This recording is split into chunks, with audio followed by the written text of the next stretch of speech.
Hello everyone! Ready ng ating wok with cooking oil. Nilagay ko na ating garlic grass.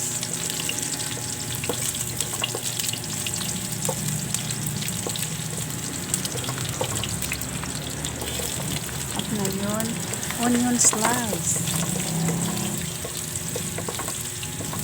Mix lang natin habang mag-brown ng ating garlic at saka yung ating onions mag-translucent.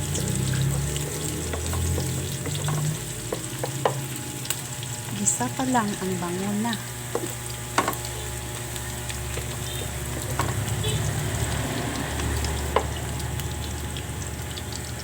Ngayon ilagay natin yung ating pork.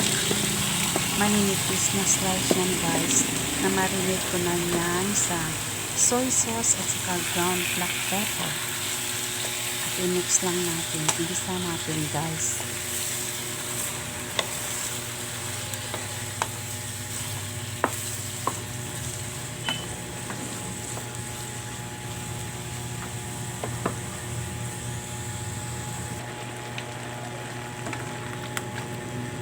Mix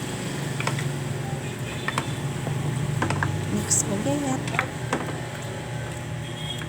habang mag-absorb mabuti yung ating mga spices sa ating kainin.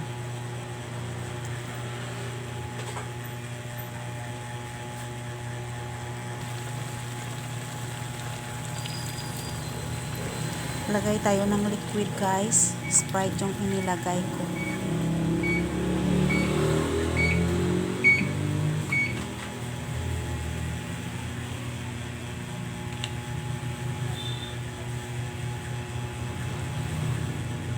At saka yung syrup ng pineapple tidbits. Medyo malambot ng ating pork. Lagay na natin yung ating patatas. Sliced potatoes.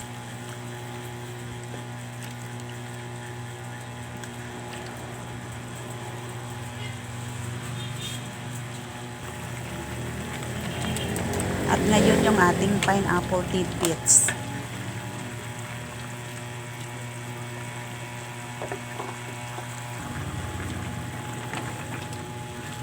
Mix.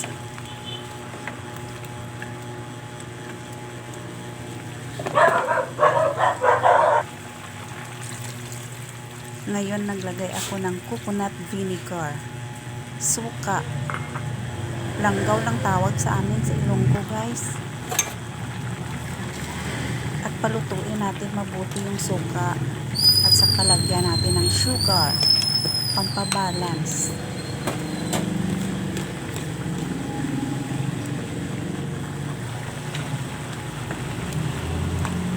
Mix lang natin ulit. Kakaibang sarsyado ito guys. Hindi ito mapula kundi brown. Suka yung ating pampaasin. Nagdagdag din ako dyan ng asin at saka bitsin at saka breadcrumbs para pampalapot. At suka pampadagdag color.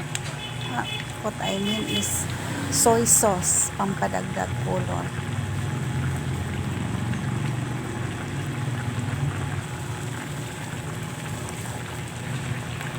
Nag-add ako dyan guys ng dagdag pampalapot na breadcrumbs, yung pinibili lang sa palengke na sapat. Mix.